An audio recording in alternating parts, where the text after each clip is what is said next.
ప్రజాపాలనకు అభివృద్ధికి ప్రాధాన్యమిచ్చే నేత ఎలా ఉండాలో నిరూపించారు సీఎం రేవంత్ రెడ్డి. తెలంగాణకు వచ్చిన ప్రధాని మోదీని సీఎం హోదాలో కలిసిన రేవంత్ రెడ్డి ఆయనతో వేదికను పంచుకున్నారు. రాష్ట్రానికి కావాల్సిన అవసరాలను సూటిగా స్పష్టంగా చెప్పారు. తెలంగాణపై కేంద్రం చూపుతున్న వివక్షను మోదీ సాక్షిగా ప్రశ్నించారు. దేశాభివృద్ధిలో తెలంగాణ భాగస్వామ్యాన్ని వివరించడంతో పాటు కేంద్ర ప్రభుత్వం సహకరించాల్సిన ఆవశ్యకతను స్పష్టంగా చెప్పారు. తాను చెప్పదలుచుకున్నది ధైర్యంగా చెప్పేశారు రేవంత్.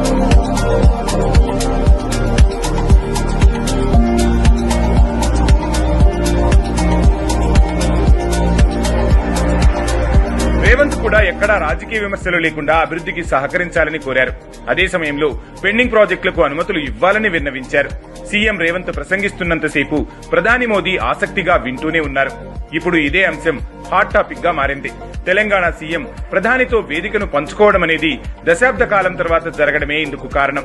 కేసీఆర్ సీఎంగా ఉన్న 10 ఏళ్ల పాటు ప్రధానితో వేదికను పంచుకోలేదు. నిత్యం ఘర్షణ పడుతున్నట్టే మాట్లాడేవారు. అది కూడా ప్రెస్ మీట్లలో మాత్రమే అలా మాట్లాడేవారు. అంతర్గతంగా రాజీ వైఖరి కొనసాగేది.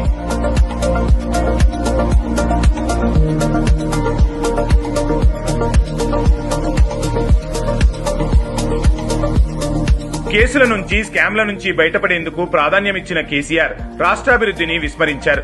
తెలంగాణకు రావాల్సిన నిధులను, ప్రాజెక్టులను పట్టించుకోలేదు. ఆ విషయం బయటపడకుండా ఉండేందుకు కేంద్రంతో ఘర్షణ పడుతున్నట్లు నటించేవారు. ఇక 2020 తర్వాత కేటీఆర్ ను సీఎంని చేసేందుకు బీజేపీ ముందు మోకరిల్లారు. బీజేపీ చేతిలో కీలుబొమ్మగా మారారు. తాజాగా సీఎం రేవంత్ ప్రధాని మోదీ ఎదుట ప్రసంగించిన తీరు, 10 ఏళ్లలో కేసీఆర్ మోదీ ఎదుట సాగిలపడిన తీరుపై భారీ చర్చే నడుస్తోంది. అదే సమయంలో కేటీఆర్ ని సీఎం చేసేందుకు మోదీ సపోర్ట్ ను అడుక్కున్న కేసీఆర్ ఎక్కడా, స్వయంగా నాతో కలిసిరా, నీకు ఏది కావాలంటే అది చేస్తా అని మోదీ గారు అడిగే రేవంత్ ఎక్కడా అనే చర్చ నడుస్తోంది.